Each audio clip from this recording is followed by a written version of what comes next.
dalam nama Yesus. Biar hari ini setiap kami mengalami perjumpaan dengan Engkau, Tuhan. Kerinduan hati kami yang paling dalam adalah mengalami perjumpaan dengan Tuhan secara ajaib. Kami tahu kami ada di sini bukan karena kami mencari orang atau mencari teman, tapi kami di sini karena kami merindukan Engkau dalam hidup kami, Tuhan.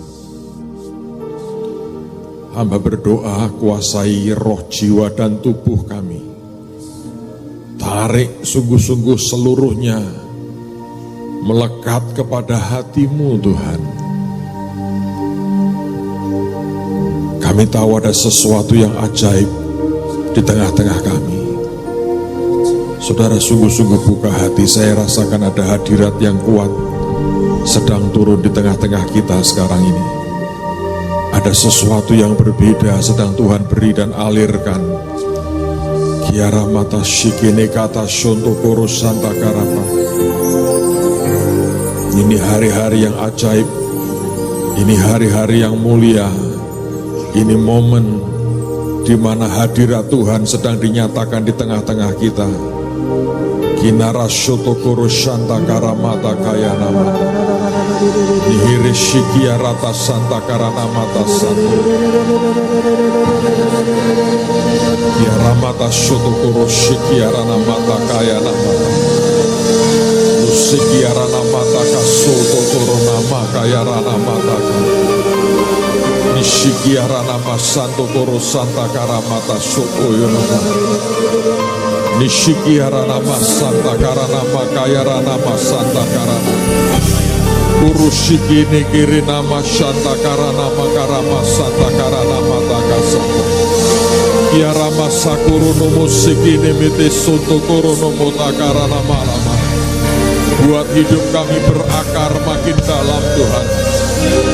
Buat hidup kami berakar makin kuat. Buat akar hidup kami makin kokoh. Buat akar hidup kami makin kokoh di dalam Engkau, Tuhan.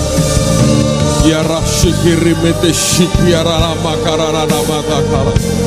Nusukuru nomo santa karana mata kaya rana mata kala mata kuno. Nishikiri neme shintikiri neme tekiara nama kala mata kala. Mantarus setikiri neme syikiara nama takasakara nama kala maka. Tuhan, Tuhan, Tuhan, Tuhan, Tuhan. Ya rahasukuru nomo santa karana mata kaya rana malamata karama. Nishiki nikirana soto korona santa karana makarana makaya naramata koroma. Terima kasih Tuhan, terima kasih Tuhan, terima kasih. Terima kasih Tuhan, terima kasih Tuhan, terima kasih. Shikirene meto shikira mata karana mata kusuturu. Ya raha santa karana masura namayata santa karana mataku. Kurusi naramata santa kayarana mata kurala mata kayana masih. Tuhan, Tuhan, terima kasih Tuhan. Tuhan, Tuhan, terima kasih, terima kasih, terima kasih. Shikarana masanta kuruna santa karala mata karama kaya.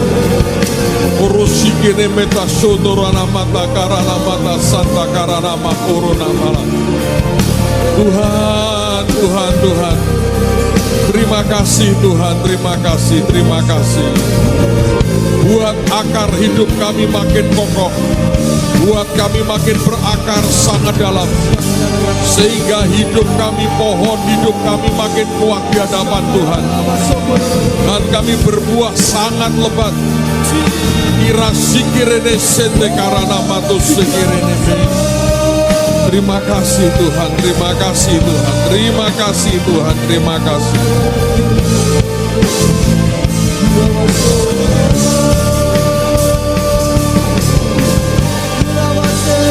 Terima kasih Tuhan.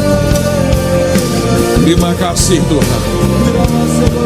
Terima kasih Tuhan. Terima kasih Tuhan.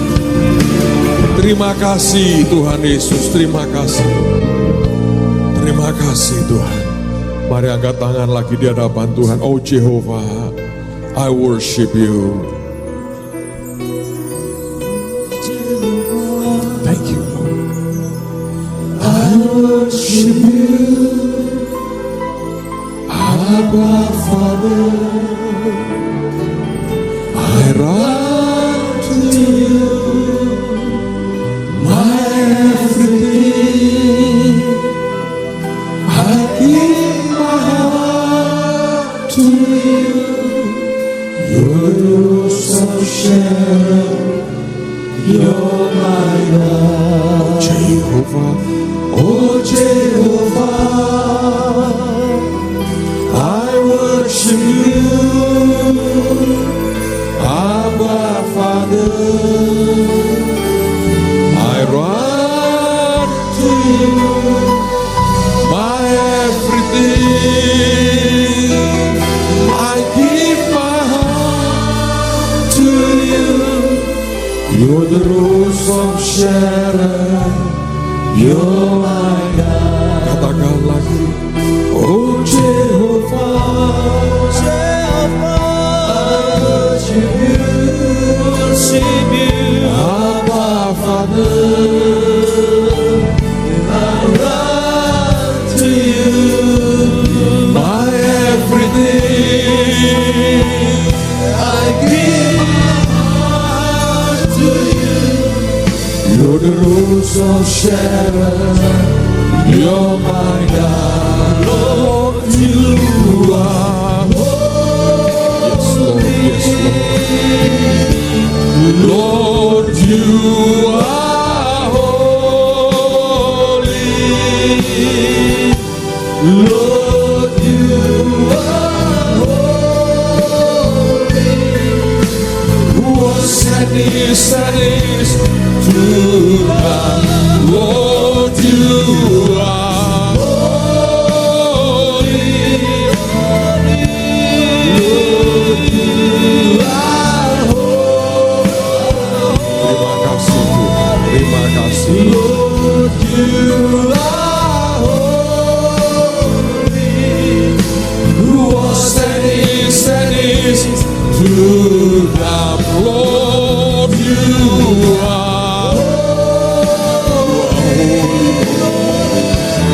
Lord, you are holy.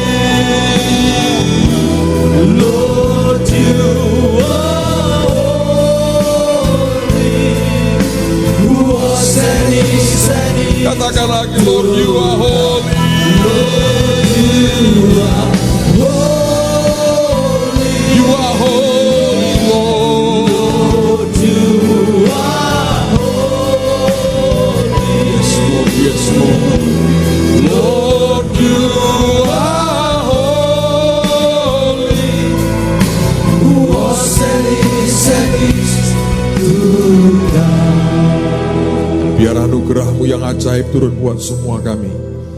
Hamba minta roh hikmat, roh wahyu dan roh pengertian turun di tengah-tengah kami. Kami tahu sesuatu yang ilahi sedang Kau kerjakan dengan ajaib ya Tuhan. Bicara ya Roh Kudus pagi hari ini kepada semua kami, bahkan anak-anak-Mu yang mengikuti dari kota-kota lain, negara-negara lain diberkati Tuhan pagi hari ini. Roh Kudus menjangkau hidup pikiran hati kami. Yesus membuka pikiran kami supaya kami mengerti akan kebenaran kitab suci ini. Hamba berdoa dalam nama Yesus, kemerdekaan yang kami ketahui itu memerdekakan kami ya Tuhan. Roh hikmat, wahyu dan pengertian yang menguasai kami. Berkati dan ubah setiap kami tanpa terkecuali dengan anugerah-Mu yang ajaib di dalam nama Tuhan Yesus. Semua yang siap diberkati berkata amin. Silakan duduk dalam hadirat Tuhan. Ini minggu yang ajaib, kita sudah selesai seminar 2 hari. Bulan depan saya akan percaya bahwa Tuhan akan bekerja lebih dahsyat. Ingat, ada 2 hal saya sampaikan, ada yang namanya covenant Tuhan, tapi ada yang namanya the power to get wealth.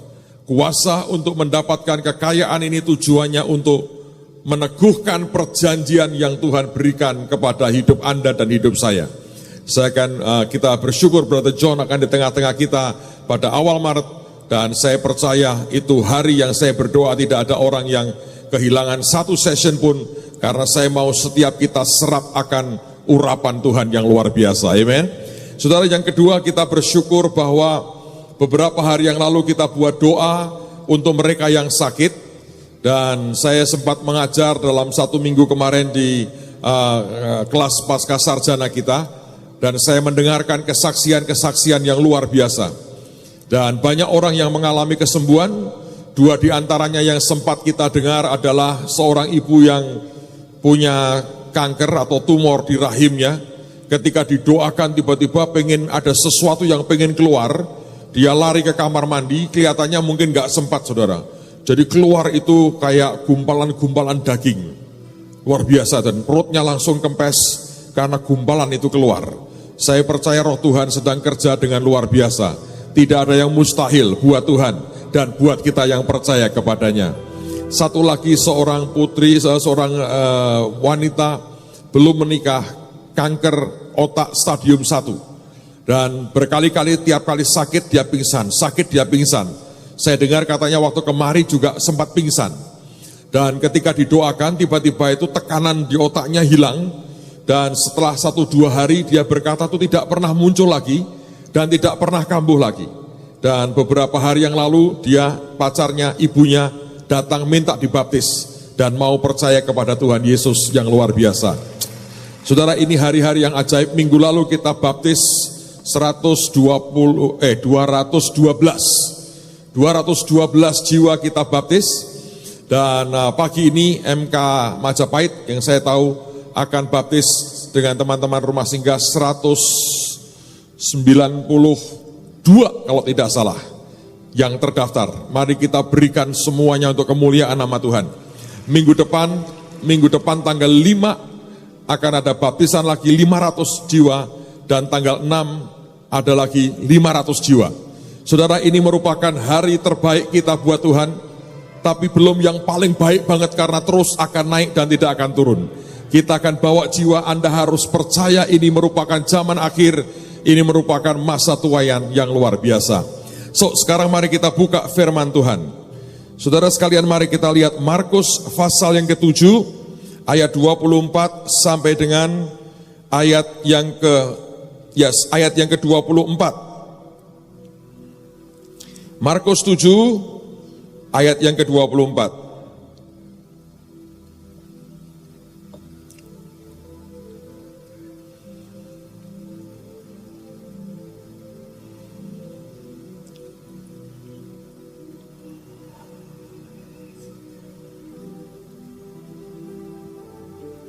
Markus pasal yang ke-7 ayat yang ke-24. Ada satu pernyataan Tuhan yang luar biasa. Alkitab berkata, lalu Yesus berangkat dari situ dan pergi ke daerah Tirus. Ia masuk ke sebuah rumah dan tidak mau bahwa ada orang yang mengetahuinya, tetapi kedatangannya tidak dapat dirahasiakan. Kalau Anda membaca dalam terjemahan yang lain, dikatakan dalam bahasa Inggrisnya, dari sana dia pergi ke daerah Tirus dan Sidon. Kemudian dia masuk ke sebuah rumah dan dia tidak ingin ada orang yang mengetahuinya. Tapi kemudian kalimat berikutnya bukannya dikatakan tidak dapat dirahasiakan, tapi Alkitab mengatakan but he could not be hidden. Dia tidak dapat disembunyikan. Saudara, ini sebagai dasar kenapa, ingat baik-baik. Saya ingin supaya kita mengerti. Yesus yang di dalam kita tidak bisa disembunyikan. Alkitab mengatakan he could not be hidden. Dia tidak bisa disembunyikan. Apa yang di dalam kita juga sebetulnya tidak bisa disembunyikan. Hari-hari ini saya kalau melihat saudara ya, saya kalau melihat dari pengalaman jalan dengan Tuhan itu ada masa-masa aneh dalam hidup saya. Kalau misalnya ya setan itu menyerang soal apa gitu ya, nanti gejala-gejala soal itu tuh muncul, bum bum bum bum bum, atau ada hal-hal yang berkaitan dengan itu tuh muncul. Misalnya dia mau serang kesehatan gitu ya. Nanti saya bisa lihat ini kok orang-orang dekat saya ini sakit ini sakit ini, tiba-tiba saya mungkin flu atau apa. Saya bilang, ini kenapa ya? Dalam satu periode tertentu sakit. Perangi saudara, hilang. Nanti ada periode lain lagi munculnya. Ya, nah dalam 1 minggu ini atau 2 minggu ini periodenya aneh. Saya didatangi, dikontak, di BB, di WA orang-orang aneh menurut saya.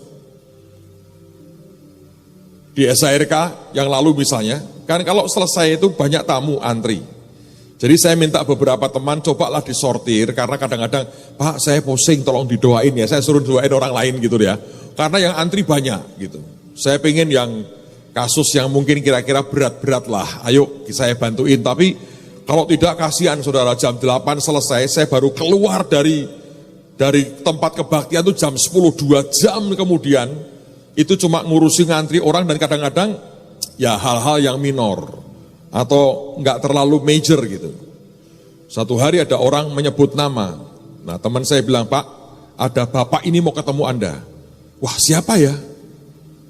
Lalu saya bilang tanya dong siapa? Keperluannya apa? Dia balik lagi, tidak mau nyebut Pak. Dia berkata gini, Pak Petrus pasti kenal siapa saya. Nah kebetulan ada di antara saudara ini yang nama panggilannya sama dengan dia. Jadi saya pikir Anda itu, oh ini pas ke Jakarta ini, oh dia yakin Pak Petrus kenal saya. Ya saya kenal, satu sebutan itu saya kenal banget. Gak usah disebut di sini ya. Tapi saya berkata, kalau itu mana mungkin saya tolak. Lalu saya bilang, oke, suruh masuk. Masuklah 2 orang asing total buat saya. Duduk, saya bilang, saya salami kan, shalom. Bingung saya, ini sopo. Dia yakin Pak Petrus kenal saya. Begitu salaman dia berkata gini, saya hanya mau menyampaikan 1 ayat buat Bapak. Ayatnya di sini. Saya bilang, terima kasih saya salami. Sudah saya suruh keluar. Saya bingung, ini siapa? Jadi saudara, ini mungkin orang level dewa. Dan dia biasanya orang begini, yakin dia orang penting di hadapan Tuhan. Sehingga semua orang harus tahu siapa dia. Kebetulan minggu lalu ini saya ngajar soal karismatika. Anda tahu kalau soal sudah mulai main karunia, saya termasuk orang yang cukup sering melihat yang aneh-aneh dalam orang-orang berkarunia itu. Orang karismatik, walaupun saya sendiri juga karismatik. Saya harus mengakui banyak yang aneh-aneh. Dan paling suka pakai suara Tuhan. Wah itu kalau Tuhan berkata siapa berani ngelawan saudara. Tapi ini kebiasaan latah. Yang akhirnya membuat suara Tuhan itu begitu tidak ada nilainya. Ya menurut saya karena error dalam hidupnya itu ada errornya. Jadi keluar begitu. Itu pernah kejadian sekian tahun lalu. Di suatu kota ada orang punya persekutuan doa. Nah hari berikutnya setelah persekutuan itu, dia ketemu dengan teman saya ini hamba Tuhan. Ditegur sama orang ini, Pak, kenapa Bapak kemarin tidak datang ke persekutuan doa saya? Loh, kenapa saya harus datang? Saya kan undang Bapak, harusnya Bapak yang kemarin khotbah. Teman saya bilang gini, kapan kamu ngundang saya? Loh, di dalam doa di roh saya panggil nama Bapak. Terus teman saya bisiki saya, rodok koclok iki wong iki memang. Terus dia ngomong begini, Anda punya ilmu dewa. Saya manusia biasa, maaf ya nggak dengar. Saudara bisa ngerti nggak kalau Anda hidup seperti itu? Saudara mau berkata itu Tuhan Yesus? I don't think so.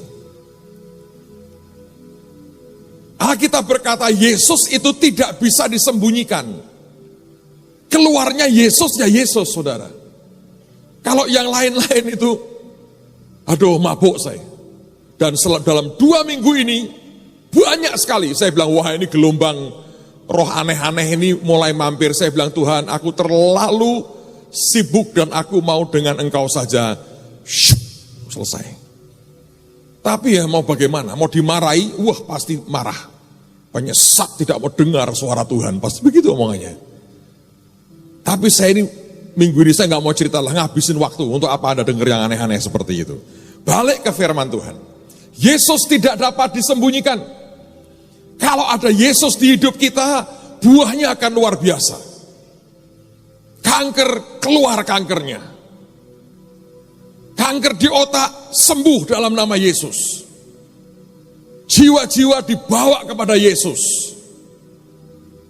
Pak Charlie cerita dengan saya, dia diundang di satu kota.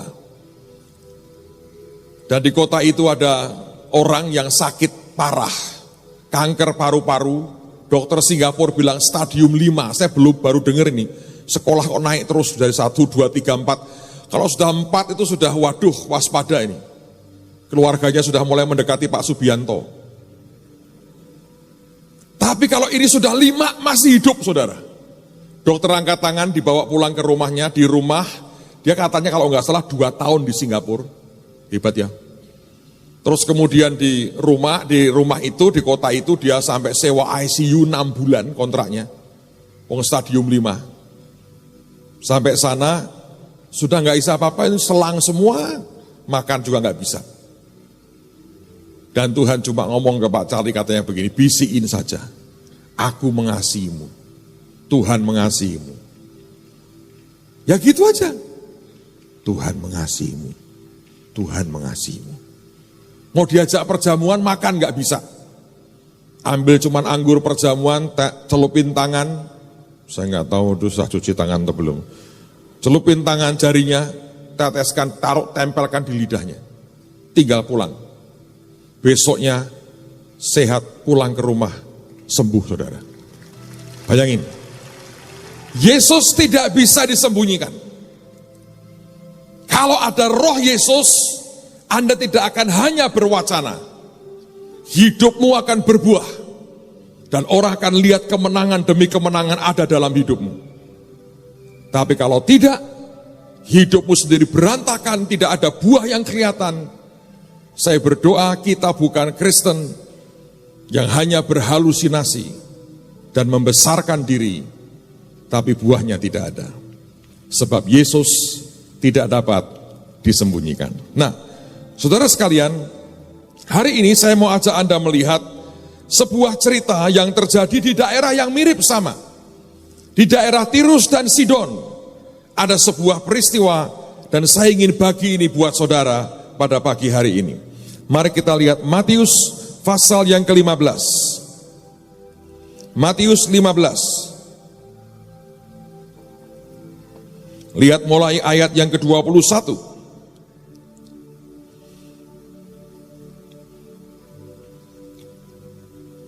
Matius pasal 15. Perhatikan pada ayat yang ke-21. Alkitab berkata begini. Lalu Yesus pergi dari situ dan menyingkir ke daerah Tirus dan Sidon. Maka datanglah seorang perempuan Kanaan dari daerah itu dan berseru, kasihanilah aku ya Tuhan anak Daud, karena anakku perempuan kerasukan setan dan sangat menderita. Tetapi Yesus sama sekali tidak menjawabnya. Lalu murid-muridnya datang dan meminta kepadanya, suruhlah ia pergi. Ia mengikuti kita dengan berteriak-teriak. Jawab Yesus, aku diutus hanya kepada domba-domba yang hilang dari umat Israel. Tetapi perempuan itu mendekat dan menyembah dia sambil berkata, Tuhan tolonglah aku. Tetapi Yesus menjawab, tidak patut mengambil roti yang disediakan bagi anak-anak dan melemparkannya kepada anjing. Kata perempuan itu, benar Tuhan, namun anjing itu makan remah-remah yang jatuh dari meja tuannya. Maka Yesus menjawab dan berkata kepadanya, hai ibu besar imanmu, maka jadilah kepadamu seperti yang kau kehendaki. Dan seketika itu juga anaknya sembuh. Dua hal minimal saya mau sampaikan dari cerita ini. Wanita ini adalah sebetulnya wanita Kanaan dan dia bukan orang Yahudi. Ketika Yesus datang ke daerah Tirus dan Sidon dan dia mendengar akan kedatangannya, maka teriakan pertama yang dia naikkan di hadapan Tuhan, dia berkata, "Tuhan, Anak Daud, kasihanilah aku." Saya sudah mengatakan kepada saudara berkali-kali, sebutan anak Daud itu powerful sekali. Sebab buat orang Yahudi, itu sebutan menunjuk kepada Mesias yang akan datang dan menyelamatkan mereka. Sedangkan sebagian besar orang Yahudi saja tidak memanggil dia sebagai anak Daud, sebagai Mesias. Ini ada orang asing, bahasa orang Yahudi, orang Gentiles, orang kafir, yang tidak mengikuti akan ajaran orang Yahudi. Ketika Tuhan datang ke daerahnya, dia bisa mengerti bahwa dia itu Mesias. Lagi saya mau berkata buat saudara, sesuatu yang berupa sebuah pengertian. Kita mengerti pada ujung kisahnya, Tuhan tolong anaknya dan dibebaskan daripada roh jahat. Tapi sekali lagi saya mau berkata, setiap orang Kristen yang terima pewahyuan dari Tuhan akan siapa dia yang benar, itu hidupnya akan berubah luar biasa. Ini orang Kanaan, dia berteriak, "Anak Daud." Dan teriakan itulah yang menggetarkan hatinya. Seseorang yang bisa kenali dia adalah orang yang seperti dialami oleh Petrus. Ketika Yesus berkata, "Berbahagialah engkau Simon bin Yunus, sebab bukan darah dan daging yang mengatakan itu kepadamu, tapi Bapakku yang di surga yang mewahyukan itu kepadamu." Ketika dia bertanya kepada murid-muridnya, kata orang, "Siapa aku?" Mereka berkata, "Yeremia, Yesaya, Elia." Tapi kemudian dia bertanya, "Menurutmu siapa aku?" Dan dia berkata, "Engkau adalah anak Allah yang hidup. Engkau adalah Kristus, engkau adalah anak Allah yang hidup." Dan Tuhan berkata kepada Petrus, "Berbahagialah engkau Simon bin Yunus, sebab bukan darah dan daging atau manusia yang mewahyukan itu kepadamu, tetapi Bapakku yang di sorga." Nah, ini terjadi pada seorang wanita Kanaan, dan dia berteriak, "Son of David, anak Daud, Mesias yang kami tunggu, kasihanilah aku." Anda membaca di Alkitab, orang yang sama pernah berteriak yang sama, namanya siapa? Bartimius. Dia orang buta, dia pengemis di pintu gerbang Yeriko. Ketika dia mendengar Yesus lewat, dia bertanya, "Siapa itu?" Orang mengatakan kepadanya, "Yesus dari Nazaret." Tapi dia tidak berteriak, "Yesus dari Nazaret, tolong aku." No, baca di Alkitab. Dia berteriak, "Jesus, Son of David, have a mercy on me." Yesus, anak Daud, Mesias, berbelas kasihanlah kepadaku. Saudara sekalian, pada saat dia berteriak seperti itu, Yesus berhenti. Dan dia berkata, "Panggil dia." Dan ketika dia lari ke Tuhan, dia lepas jubahnya. Dan ditanya, "Apa yang engkau mau supaya aku perbuat bagimu?" Dia berkata, "Guru, supaya mataku bisa melihat." Dan hari itu, dia melihat lagi. Satu ayat saya temukan ajaib sekali. Coba ikut baca dengan saya, lihat di dalam Matius pasal yang ke-21, mulai ayat yang ke-14. Matius 21, lihat mulai ayat yang ke-14. "Maka datanglah orang-orang buta dan orang-orang timpang kepadanya dalam bait Allah itu, dan mereka disembuhkannya.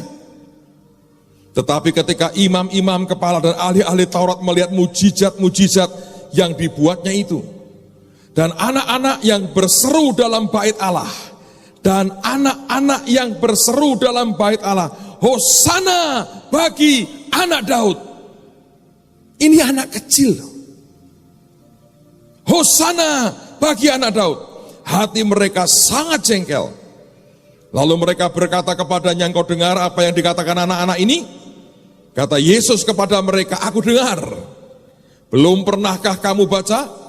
Dari mulut bayi-bayi dan anak-anak yang menyusu, engkau telah menyediakan puji-pujian. Saya kalau lihat ayat ini, saya ingat Pak Timotius. Mumpung orangnya nggak ada, kita rasani sedikit, saudara. Zaman itu kami belum nikah. Ada tim dari Singapura datang pelayanan ke Indonesia.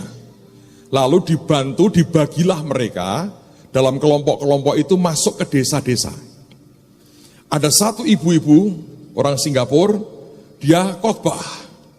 Jadi pada waktu itu saya dengan Pak Timotius di satu kelompok mesti menerjemahkan. Nah, hari pertama saya sudah. Session berikutnya saya bilang gini, gantian dong. Karena Pak Timotius dulu sekolah bahasa. Kamu kan mesti jago dong. Nah, tetapi ada satu masalah. Di session yang kedua yang datang orang tua-tua. Yang di tahun itu tidak bisa berbahasa Indonesia. Jadi mereka harus diterjemahkan dalam bahasa Inggris ke bahasa Jawa. Menurut saya di kita ini yang paling qualified mungkin almarhum Pak Sumarso. Yang lain saya nggak yakin. Walaupun Anda keturunan keraton level keberapa, kalau sudah nggak biasa ngomong pakai bahasa Jawa, mungkin Pak Pras sekarang mungkin rada bisa karena kata Pak Gub, tiap hari apa mesti ngomong Jawa, saudara ya.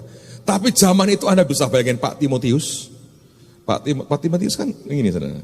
Pak Timotius sekolah bahasa Inggrisnya mau tuh. Dia ngomong apa dalam bahasa Inggris mudeng. Tapi untuk dia ngomong ke bahasa Jawa, dan itu orang tua, Anda tidak bisa pakai ngoko. Kurang ajar itu. Kowe, wah. Zaman dulu dibalang bakyak, saudara kira-kira, ya toh, teklek itu. Nah, ini orangnya baca ayat ini. Dari mulut bayi-bayi, apa dibilang? Dari mulut bayi-bayi dan anak-anak yang menyusu, engkau telah menyediakan puji-pujian. Terus dia terjemahkan dalam bahasa Jawa. Soko cangkeme bayi-bayi nyusu. Ono pujian. Itu mbok-mbok saling berpandangan mbek nyusur gini. Opo omongan ini. Mumpung nggak ada orangnya. Mudah-mudahan nggak streaming pagi ini. Tapi saya ingat banyak hal yang lucu-lucu dalam kehidupan saya ini. Kalau lagi susah saya keluarkan memori yang begitu-begitu saudara. Menghibur hati. Saya masih ingat. Dia khotbah berapi-api. Soko cangkeme bayi. Mungkin betul juga sih. Tapi yang lagi nyusur delok-delokan. Ome iki karepe opo toh? Kira-kira begitu, saudara. Oke, sekarang mari kita teruskan ini, lupakan Pak Timotius dengan cangkeme bayi-bayi tadi. Kalau Anda membaca Amplified Bible, ini lucu sekali, aneh sekali. Alkitab mengatakan, saya bacakannya. Tetapi pada waktu imam-imam kepala dan ahli-ahli Taurat melihat hal-hal yang ajaib yang dia lakukan, dan the boys and the girls and the youth and the maidens, anak-anak laki, anak-anak perempuan, kaum muda, remaja putri, berteriak di dalam bait Allah, Hosana, the son of David. Jadi ini yang teriak itu dari anak-anak sampai remaja, youthnya berteriak, Hosana buat anak Daud. Lalu mereka protes dan berkata, kamu dengar yang mereka katakan? Buat mereka terganggu. Nyebut kamu anak Daud, kamu Mesias. Tapi anak-anak kecil itu dan para remaja bisa ngerti loh. Ini Mesias ini. Imam kepala ahli Taurat nggak mudeng, jengkel. Dan dia protes, mereka berkata, kamu dengar yang mereka katakan? Dan Yesus menjawab katanya, ya. Bukankah, apakah kamu nggak pernah mendengar katanya? Dari mulut bayi-bayi dan anak-anak yang belum sampai susu, engkau telah menyediakan istilahnya perfect praise, sebuah pujian yang sempurna. Apapun yang kita mau berikan ke Tuhan, bahkan sebuah pujian kalau itu sempurna, harus lahir dari sebuah pengertian. Harus lahir dari sebuah pewahyuan. Sesuatu yang Tuhan bukakan buat kita, dan kita berkata, oh begini toh modelnya. Lalu Anda kerjakan, maka seperti yang Matius katakan, Tuhan sediakan a perfect praise. Ada orang yang bisa nyanyi dengan begitu sempurna di hadapan Tuhan, sebab dia nyanyi dengan pengertian. Ada orang yang asal nyanyi, tapi ada orang yang penuh dengan pengertian, dia bisa naikkan sesuatu dan membuat Tuhan berkata, ini perfect, karena sesuai dengan hatinya. Yang pertama saya belajar, kalau kita terima revelation, pewahyuan dari Tuhan, dan kita teriak kepadanya, sesuatu akan terjadi.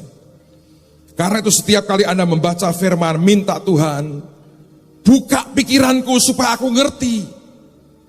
Dan aku persis ikuti rema yang Tuhan berikan dalam hidupku. Nanti hidup Anda dan saya akan total berbeda. Yang kedua, dari cerita tentang perempuan Kanaan itu. Saudara, kalau Anda bacakan, dia ngomong begini ya. Aku diutus kepada domba-domba Israel. Terus dia berkata begini, tidak patut roti yang diberikan untuk anak diberikan kepada anjing. Saya harus mengaku di depan Tuhan. Satu hari ketika saya baca ayat ini, Tuhan berkata begini, nak, selama ini apa pengertianmu soal ayat ini? Ketika aku berkata, ini roti bukan untuk anjing. Saya berkata gini, Tuhan, sorry ya. Menurut aku, engkau rada kasar sih. Engkau rada kasar. Anda kalau diomongin pendeta misalnya, anjing, sini anjing. Saya tadi ngawenya di bawah live TV loh, begitu nggak ada orang, jadi jangan sampai Anda merasa dia di sana, aku dianjing-anjingi Pak Petrus. Bukan. Saya cuma, anjing, sini anjing. Jangan ini, anjing. Anda misalnya duduk di sini, saya bilang, ya, anjing, kene anjing. Marah nggak? Oh enggak Pak, cuma sakit hati. Atau ini tak bahasa kayak Jawa nih enak. Gue bilang, asu, kene gue. Ayo, saudara. Kira-kira itu kalau Anda dibegitukan tuh berkata apa? Teorinya, puji Tuhan. Nggak percaya aku.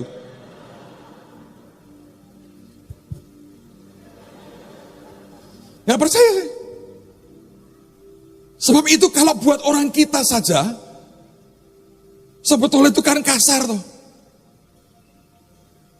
Nggak usah gitulah, ben loco lucu. Kire. Anakmu misalnya guru ya, ini sekolah di mana? Lagi baris gitu kan, Anda nganterin anakmu. Anak Anda telat lari-lari. Gurunya berkata gini, "Rek kire, kene." Herdere sing ngamuk. Bener gak?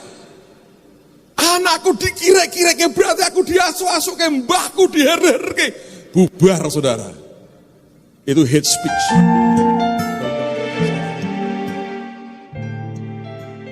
Coba Anda pikir, saya kan ngomongin Tuhan. Menurutku nih ya, engkau rada kasar. Tapi Tuhan itu baik saudara. Saya tahu ketika Tuhan bertanya kepada saya selalu sebagian besar jawaban saya akan salah sih. Karena dia akan beloknya beda. Nah kadang-kadang saya kalau khotbah bisa begitu. Saya tebakin Anda sesuatu, Anda sudah ngerti, dan kira saya dijawab. Pasti keliru nih. Tapi karena Tuhan kalau ngajari saya itu dengan begitu, saya nggak akan lupa. Dia berkata begini, nak, aku bukan sedang ngirik-ngirik dan ngasuk-ngasuk ke orang. Seperti yang kau pikir. Nah, tapi kenyataannya kan kau berkata begini, roti buat anak, bukan buat anjing. Itu kalau bahasa Jawa ini apa? Roti gua anak, jeng gua asu. Kan begitu kan? Nah orang diasu-asu kayak kan nesu Tuhan. Apalagi orang Jawa Tengah yang mulia hatinya dan halus perasaannya ini. Nah, diasu-asu kayak kan ngamuk. Dia bilang enggak. Kamu harus tahu sesuatu. Sekarang saya mau cerita. Saya mau tanya, siapa yang punya peliharaan anjing di rumah? Tolong angkat tangan. Lambaikan tinggi-tinggi. Yang punya. Siapa yang tidak punya peliharaan anjing? Angkat tangan. Nah, Anda perlu dengerin khotbah saya, karena sebagian besar Anda tidak. Siapa yang pernah makan daging anjing? Angkat tangan. Kok podo mbek aku ya? Saya pernah sekali terjebak tapi saudara.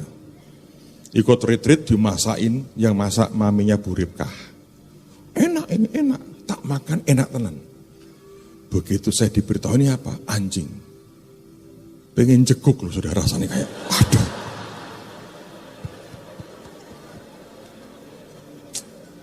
Saya nggak tahu dengan Anda itu.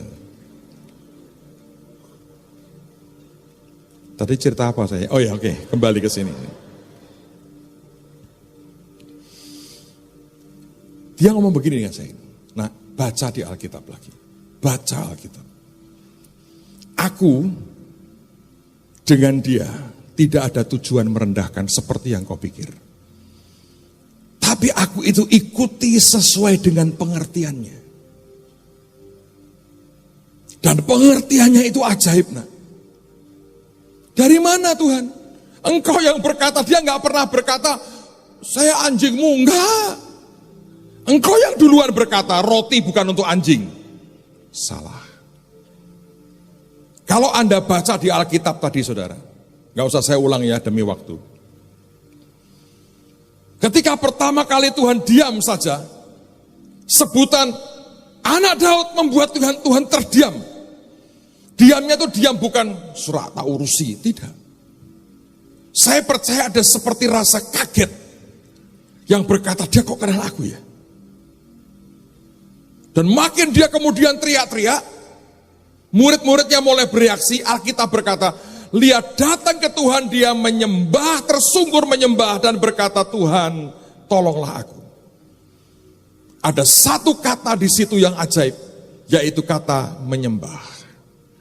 Dan kata menyembah dari kata proskuneo. Saudara, apa artinya kata proskuneo? Proskuneo itu digambarkan seekor anjing yang menjilati tangan tuannya. Nah, karena sebagian besar Anda tidak pernah pelihara anjing, dengarkan cerita saya. Saya tanya kepada orang-orang yang suka anjing. Saya juga baca di internet, saya cari apa artinya anjing kan bisa jilatin kaki kita. Di Alkitab jilatin boroknya Lazarus, ya kan? Tapi soal proskuneo itu anjing yang menjilati tangan tuannya. Dan kata yang Tuhan pakai itu bukan untuk anjing gede, tapi papis, anjing kecil. Kire itu loh saudara. Yang pertama kali bertindak dan punya pengertian, aku ini anjing, adalah ibu itu. Waktu dia nyembah, dia berkata, Alkitab berkata, seperti seekor anak anjing kecil menjilati tangan tuannya. Lalu saya tanya, ada apa kalau anjing seperti ini menjilati tangan tuannya? Saya menemukan beberapa hal yang menarik sekali. Tentu anjing tidak bisa ngomong ya saudara. Kecuali di film-film animasi itu anjing ngomong. Tapi kalau normalnya Anda tahu kita tidak, anjing dengan manusia itu punya bahasa yang lain. Bahasa hati. Anjing tidak bisa ngomong shalom, itu nggak bisa saudara. Tapi ketika seekor anjing menjilati tangan tuannya, yang pertama jelas tanda cinta. Karena kalau Anda perhatikan anjing itu kalau mencintai anaknya, dijilati, bukan dilus-lus begini. Tapi kenapa tangan yang dijilati? Sebab dia tahu ini tangan yang sering membelai dia. Dia mau berkata, I love you too. Satu itu. Yang kedua, ini yang paling luar biasa. Tanda dia submit dan tunduk kepada saudara. Anjing kalau menjilati tangan Anda, dia mau berkata begini, you are the master, the Lord of my world. Engkau Tuhan dari duniaku. Tanda dia berkata, aku ini tunduk kepadamu. Engkau Tuanku, aku kenali engkau sebagai Tuanku. Dan aku ini tunduk kepadamu. Tapi yang ketiga, anjing menjilati tangan tuannya, dia berkata, aku berdiri bersamamu. Apapun yang engkau hadapi, aku hadapi bersama dengan engkau. Maka Anda mengerti ada cerita di Jepang, anjing yang terkenal namanya Hachiko. Kalau Anda ke kota Shibuya di daerah Tokyo itu, Anda pergi ke stasiun kereta apinya atau tramnya. Di situ Anda akan lihat anjing, patung anjing Hachiko. Ini anjing sebetulnya tiap kali tuannya pergi, tuannya seorang profesor, anjing itu akan dibawa sampai ke tram station. Dia akan tungguin sampai tuannya masuk ke tram dan pergi. Nanti sore dia akan datang lagi kira-kira sebelum tuannya pulang.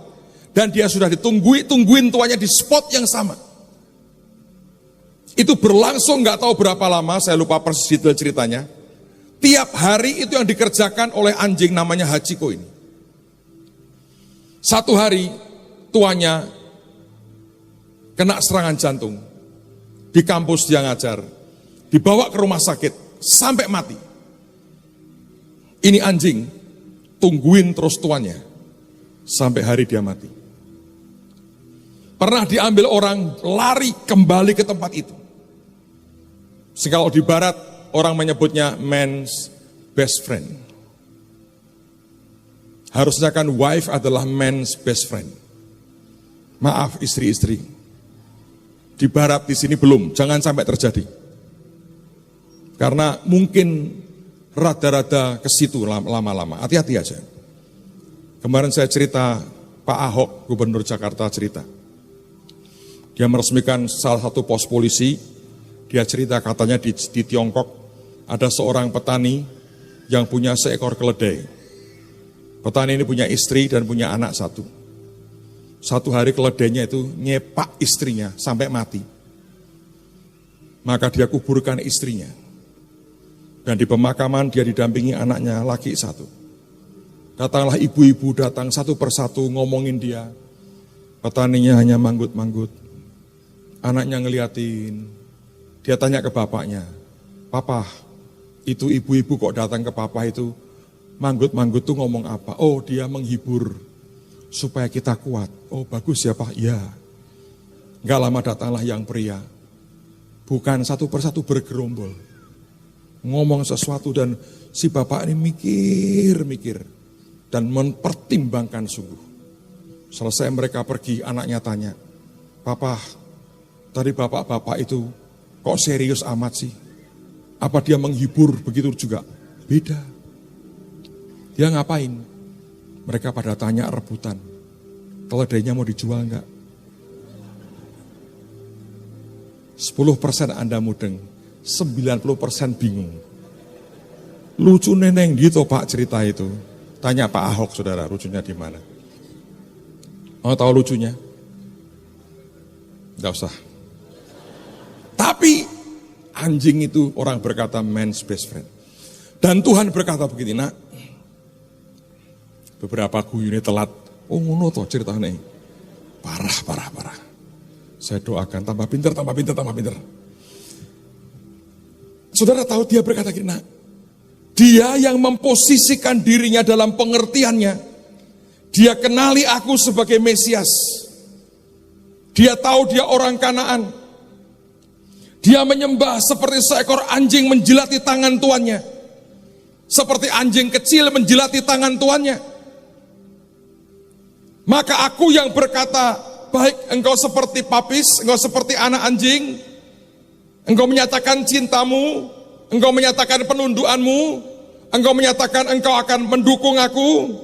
Dan Tuhan mulai berkata begini, kalau gitu ya rotinya buat anak-anak dong. Saudara, kalau Anda punya anjing, Anda akan tahu, Anda akan punya hubungan tertentu dengan anjingmu itu, dan tidak pernah ada niatan menghajar anjingmu kecuali Anda suka RW banget dan kebelet. Tapi kalau tidak, ya itu seperti cara seorang tuan menggoda anjingnya. Punya makanan digini-giniin, ditarik lagi. Itu bukan karena orang itu kejam. Dia sedang mencoba main dengan anjingnya. Dan ini anjing, ini wanita ini, dia berkata gini, benar Tuhan, benar. Dia berkata benar dengan semangat, kenapa? Pengertianku itu sama dengan pengertianmu. Tapi kan aku bisa makan remah-remah. Tuhan berkata, besar imanmu. Bukannya sakit hati, bukannya marah. Tapi pengertian yang kamu dapat diikuti oleh Tuhanmu. Dan dia berkata, benar Tuhan. Dan itu yang membuat mujizat terjadi. Dan Tuhan memuji akan iman wanita ini. Anda bisa ngerti itu. Bukan Tuhan yang sengaja menjatuhkan harga dirinya, merendahkan dirinya, sama sekali tidak. Pengertian wanita ini begitu luar biasa. Dia berkata, aku ini seperti anjing kecil Tuhan. Aku menjilati tanganmu, proskuneo. Dan dia berkata, aku mengasihimu, I love you Lord. Dan dia berkata, aku tunduk kepadamu, you are the master of my world. Engkau adalah Tuhan daripada duniaku. Dan dia berkata, aku berdiri bersama dengan engkau. Kalau Anda dengar cerita demi cerita bagaimana ada anjing-anjing yang menyelamatkan tuannya ketika tuannya itu kolaps, sudah tua saudara, kena serangan jantung. Dia lari keluar, masuk lagi, keluar sampai menghentikan mobil seseorang. Sengaja berdiri di pinggir jalan. Sampai ada orang yang cukup peka. Dan berkata, anjing ini mau bicara sesuatu. Diikuti, dan ketika masuk ke dalam, lihat orang tua sudah geletak, sudah hampir tidak bernafas. Dan pertolongan segera datang. Dan orang tua ini akhirnya terselamatkan. Saudara, hubungan seperti itu tidak bisa Anda mengerti kalau Anda memang tidak punya. Saya nggak berkata mari pelihara anjing sama-sama. Cerita saya ini cukup buat saudara. Tapi dengarkan baik-baik. Tuhan ikuti sebetulnya sampai di mana level pengertianmu. Dan kalau itu dengan segenap hati, proskuneo, tiap kali kita menyembah, kita berkata, Tuhan, aku mengasihi Engkau. Aku ini tunduk kepadamu, Engkau Tuhan atas dunia dan hidupku. Dan aku berdiri bersama dengan Engkau, di mana Engkau berdiri, di situ aku berdiri. Saudara, kalau Anda bisa seperti itu, hati Tuhan itu akan dengan gampang kesentuh. Dan sesuatu yang ajaib pasti akan terjadi. Amen, saudara. Saya berdoa, mari sembah Tuhan dengan sikap yang benar, dengan pengertian yang benar. Anak-anak di bait Allah bisa berteriak, Son of David. Dan Tuhan mengatakan itu perfect peace, perfect praise. Sebuah pujian yang perfect, yang sempurna, dan yang ajaib. Saya berdoa hari ini, anugerahnya akan dicurahkan dengan ajaib. Yang percaya katakan amin. Mari berdiri sama-sama. Oh Jehovah, I worship you, Abba Father. Terima kasih. I run to you, my everything. I give my heart to you. You're the rose of Sharon. You're my God. Oh Jehovah, Jehovah, I worship you, Abba Father. I run to you, my everything. I give my heart to you. You're the rose of Sharon. You're my God. Sudah dengarkan baik-baik. Kalau Anda melihat hidup orang lain, jangan pernah ikuti hanya luarnya. Anda harus kejar yang di dalamnya itu apa sebetulnya.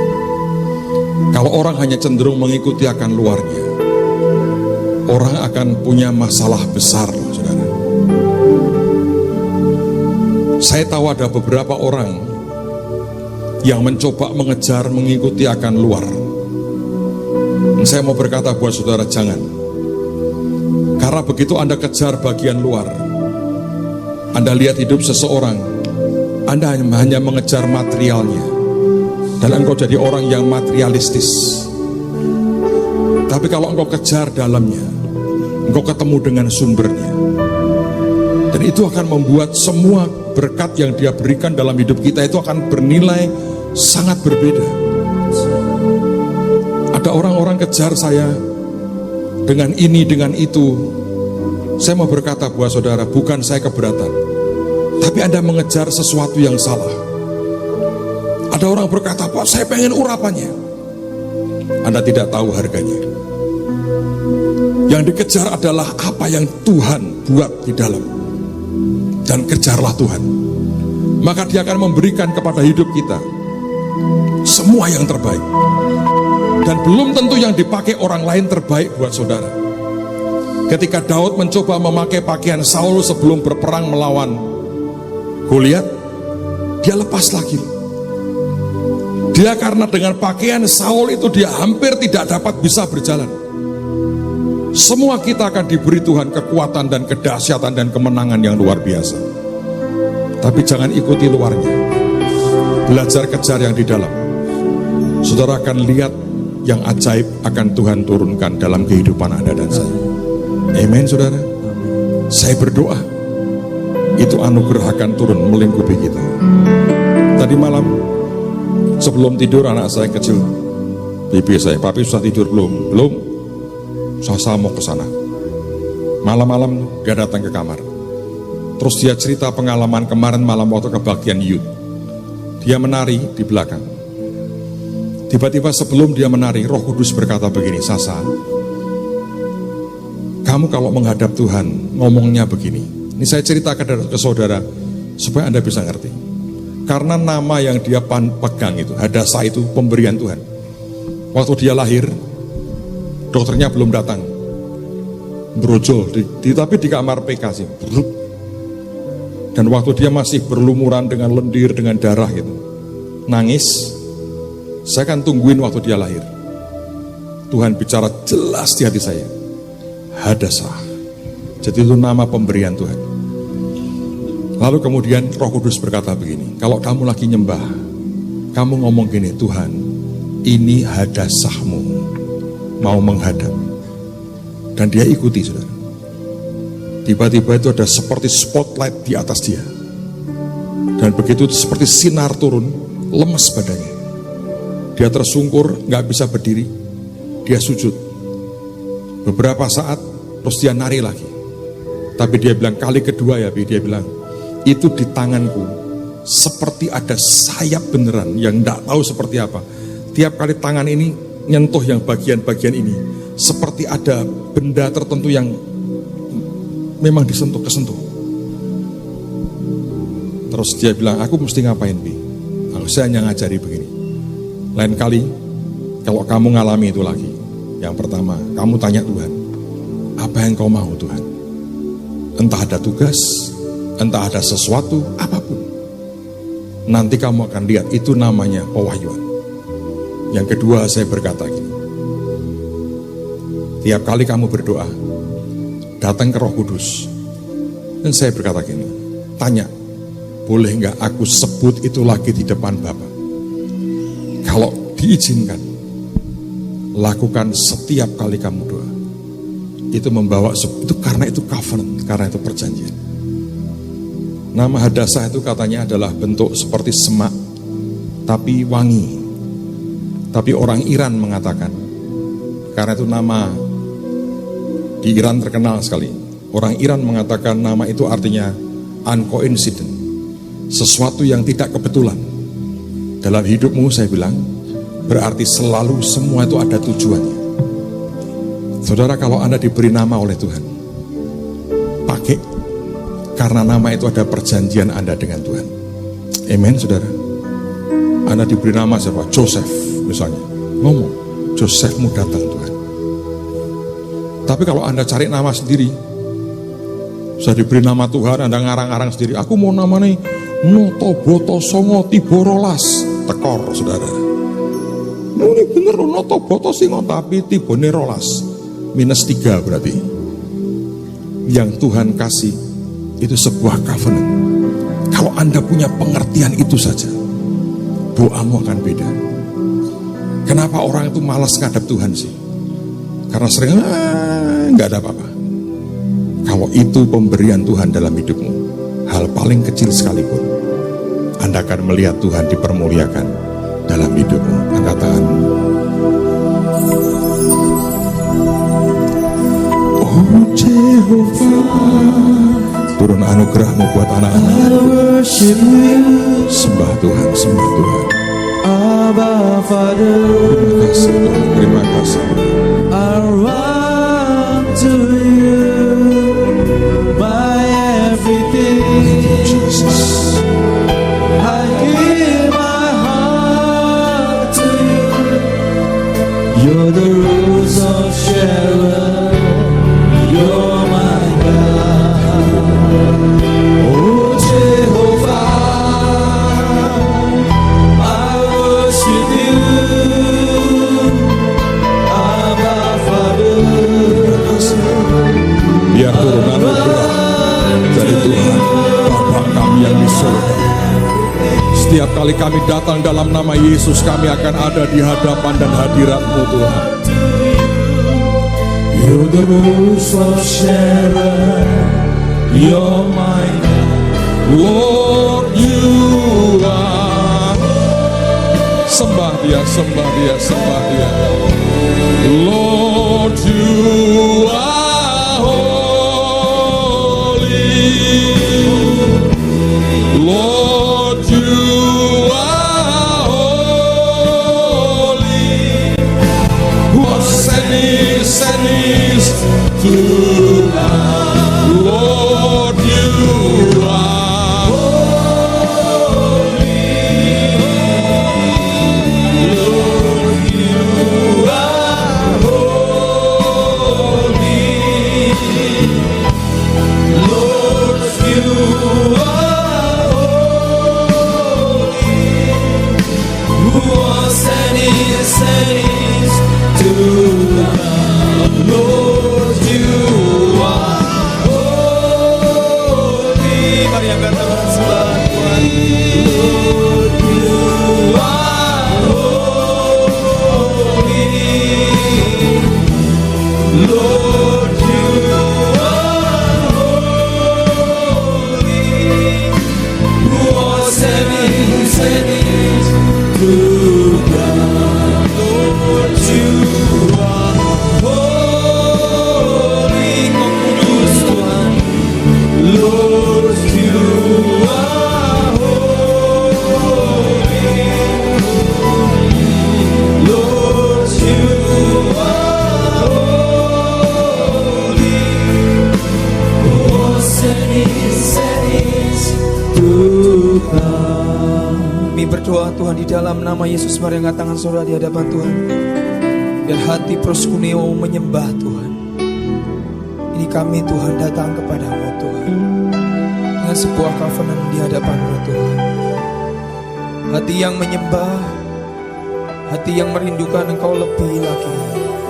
Hati yang berkata Engkaulah Tuhan, Engkau adalah Tuhan atas dunia dan hidup kami. Hati yang berkata kami mencintai Engkau, kami mengasihi Engkau Tuhan. Hati yang berkata Tuhan, kami akan berdiri bersama dan kami akan menghadapi bersama dengan Engkau Tuhan. Hati yang sama itu biar ada dalam hidup kami proskuneo. Hati yang terus berkata Tuhan, You are the Master. Kaulah Tuhan, Kaulah superior dalam hidup kami Tuhan. Kaulah Tuhan atas hidup kami Tuhan. Mari Roh Kudus, biar sikap hati kami terus benar di hadapan-Mu, berkata proskuneo. Kami berkata Tuhan, Kaulah Tuhan atas hidup dan dunia kami. Tuhan Yesus, terima kasih Tuhan, terima kasih Tuhan. Terima kasih Tuhan Yesus, terima kasih Tuhan Yesus. Kami bawa korban persembahan kami di hadapan-Mu dengan sikap hati yang menyembah. Karena Kau Tuhan atas hidup kami Tuhan.